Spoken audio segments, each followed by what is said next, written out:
주무왕, 황제국 은나라를 멸하고 천하를 장악하신 분이 주나라 무왕으로 이분의 이야기 속으로 들어가 봅시다.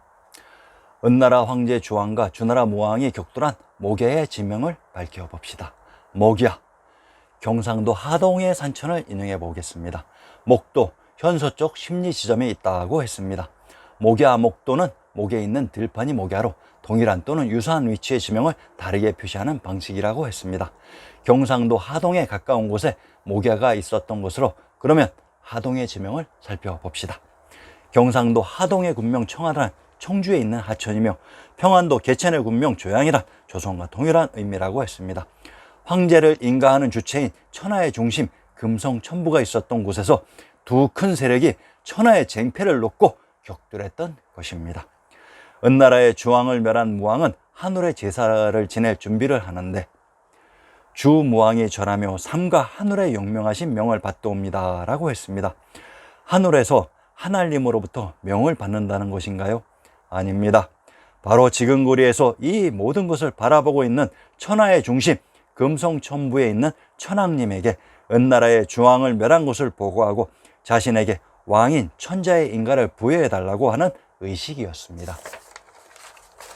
은나라를 멸한 무왕은 고생한 공신들을 위해 봉지를 하사하기 시작하였는데, 무왕은 성스러운 선조들을 기리는 의미에서 흰농의 후손을 초에, 황제의 후손을 축에, 요의 후손을 계에, 순의 후손을 진에, 우의 후손을 기에 각각 봉하고 포상했습니다. 주무왕은 염제, 신농, 황제, 혼원, 제요, 우순, 하우의 후손에게 각각 별개로 봉지를 하사했습니다. 즉 이들이 모두 황제 혼원의 후손으로 되어 있는 사마천의 사기 자체가 사기 주 봉규에 있는 또 다른 내용에 의해 스스로 부정당하는 것입니다. 사마천의 사기 내용도 이렇듯 조작이 일청치가 않았던 것입니다. 무왕은 구목의 우두머리들을 소집하여 빈 언덕에 올라 상읍을 내려다 보았다. 낙수에서 이수까지는 땅이 고르고 험하지 않아 하나라가 정착했었다. 남으로 삼도를 바라보고 북으로 악언저리를 보며 황하를 살피고 다시 낙수와 이슬을 바라보니 서로 멀지 않은 곳이 하늘의 집이다. 나급의 주의 도성을 조성한 다음 떠났다. 화산의 남쪽에다가 말을 놓아 기르고 도림의 들판에다가는 소를 놓아 길렀다. 무기와 병사를 거두어 군대를 해산함으로써 다시는 이를 쓰지 않을 것임을 천하에 알렸다고 했습니다. 빈이란 주나라의 모국인 전주 풍패로 이곳의 언덕에서 상나라의 땅이 보였던 것입니다. 낙수란 낙양의 흐름물로 이수의 지명과 화산의 남쪽 말을 놓아 기른 곳의 지명을 살펴봅시다. 이수와 이천은 동일한 지명을 다르게 표시하는 방식으로 강원도 이천의 산천을 인용해 보겠습니다. 송주에 있는 산이 송산으로 송천이라 촉의 이름인 송도이기도 합니다. 이주가 촉에 있었던 지명이었습니다. 강원도 이천의 사묘를 인용해 보겠습니다. 이천의 근처에 있었던 용의 집이란 신시계천의 무대 천왕님이 계셨던 용송이기도 합니다. 이수가 천왕님이 계셨던 근처에 있는 하천이었습니다. 신증 동국여지 승남 구격본 한성부에서 화양정의 내용을 인용해 보겠습니다. 주무왕이 은나라를 멸하고 말들을 놓아 기른 곳이 화산의 화영으로 주나라와 조선의 무대가 이렇듯 동일했던 것입니다. 이곳 말 목장이 바로 제후국 제나라가 있었던 제주였습니다. 정주의 문집 홍제전설을 인용하겠습니다. 주모광의 팔준도의 제하다를 인용합니다. 옛날에 화산에 말을 놓아 맘대로 오고 가게 했는데 지금은 채찍에 몰려 또 요대로 가 있구나. 아, 내 준마의 골격이 때를 잘못하고 나서 부질없이 당년에 목요에서 돌아온 것을 생각하누나 라고 했습니다. 상기의 시는 주무왕이 주를 멸하고 나서 전쟁을 그만둔다는 뜻에서 말들을 모두 화산의 양지 쪽으로 돌려보낸 데서 온 말입니다. 경도인 서울의 삼각산의 어느 한 부분을 화산이라고 불렀는데 거기가 주무왕과 주모광의 무대라고 읊고 있습니다. 이 짧은 시에 주무왕과 주모광의 일화를 화산에다가 잘 엮어놓은 것이 돋보입니다. 주나라 무왕 모광과 조선의 영웅들이 동일한 장소에서 함께 했었던 장면으로 모두 우리의 역사입니다. 이처럼 화산에 있는 양지인 화양은 조선 역사의 무대였던 것입니다. 이곳이 바로 역사 속의 촉이었습니다. 주유왕, 소주의 마지막 왕이 유왕으로 미녀 포사와 여산 봉화의 이야기 속으로 들어가 보겠습니다. 삼천, 유왕 2년에 삼천 지역에 지진이 발생했는데 난리가 난 것 같습니다. 삼천의 지명을 밝혀봅시다. 신증 동국여지 승남 한성부의 불어를 인용합니다. 삼천사 삼각산에 있다고 했습니다.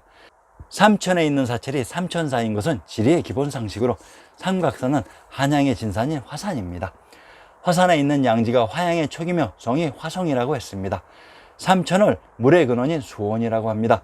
그래서 현지에도 수원에 화성이 있는 것입니다. 평안도 관계의 방면을 인용해 보자. 자성방, 삼천방, 신광, 팔촌이 예속되어 있다고 했습니다. 삼천에 있는 지명이 삼천방으로 평안도 관계의 군명을 속주청원이라고 합니다.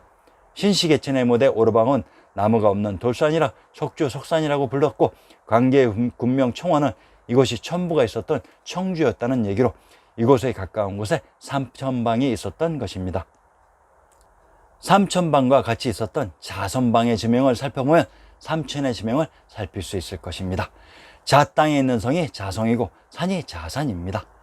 평안도 자산의 군명이 자주로 평안도 자산과 황해도 문화는 문성의 군명에 중복되는 동일한 지명으로 황해도 문화에는 삼성인 환인, 환웅, 당군의 묘정과 사당이 있었던 천웅의 법을 따르는 신성불가침의 지역이라고 했습니다. 바로 천하의 중심 천조연해도의 무대 금선청부가 있는 곳입니다.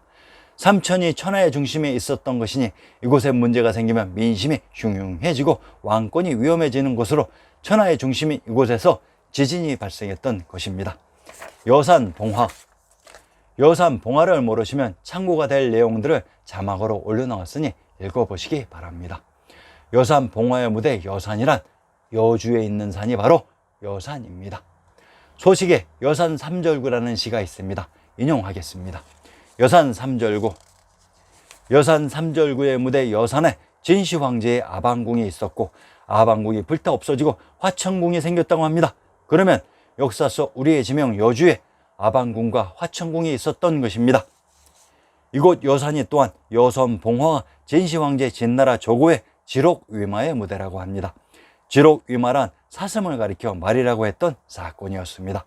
초안대전에서 모두 설명드립니다. 역사 속 여산에 또한 진시황제의 황릉이 있었다고 합니다. 여산의 정체를 밝혀내면 상고사의 엄청난 부분이 해석될 수 있을 것입니다. 단도직입적으로 여주에 있는 산이 여산인 것은 지리의 기본 상식입니다. 용문산이 경기도 여주에 있었다고 나옵니다. 그러면 경상도 예천의 산초조를 인용해 보겠습니다. 경기도 여주의 용문산과 경상도 예천의 용문산은 동일한 산입니다. 용문산이란 용성, 용산으로 들어가는 입구로 용성의 정체를 밝혀봅시다. 전라도 남원에 용성이 있었던 곳으로 이곳은 천왕님인 부처님, 상제니님이 계셨던 곳이라고 했습니다. 여산 봉화의 무대 여주가 신시계천의 무대 천왕님이 계셨던 용성으로 들어가는 입구인 용문산에 있었던 것입니다. 경기도 여주의 산천을 인용해 보겠습니다.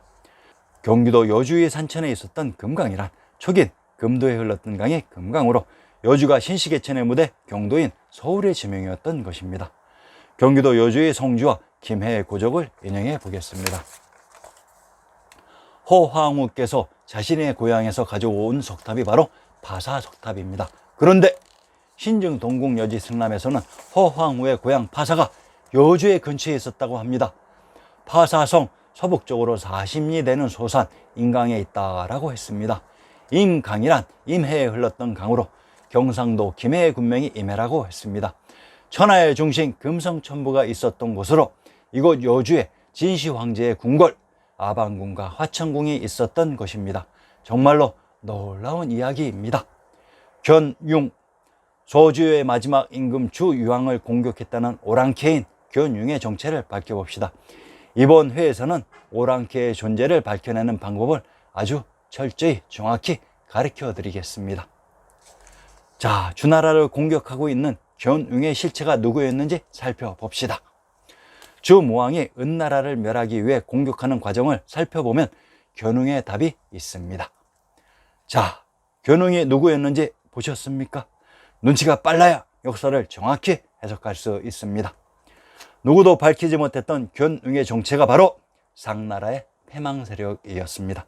저자도 50번 넘게 사기를 읽어보았지만 읽을 때마다 저자를 곤혹스럽게 만들었는데 기회는 아주 우연한 한순간에 다가왔습니다. 그리고 그것을 주워 담기 시작했습니다. 흰색을 상징하는 것은 상나라, 빨간색을 상징하는 것은 주나라였습니다. 주유왕을 공격한 견홍이 바로 상나라의 패망 세력이었던 것으로, 이들에 의해 서주가 망했던 것으로 결국 역사는 다른 형태로 돌고 돌았던 것입니다. 자, 이제 오랑캐의 정체를 알겠습니까? 오랑캐란 바로 이전 왕조의 패망 세력들이었습니다. 다음 회부터는 그 많았던 주나라의 제후국들을 4회에 걸쳐 밝혀드리겠습니다. 이들 주나라의 제후국들의 지명들이 모두 신증 동국여지 승남에 있는 놀라운 장면을 목격하실 것입니다. 많은 관심과 구독 부탁드립니다. 감사합니다.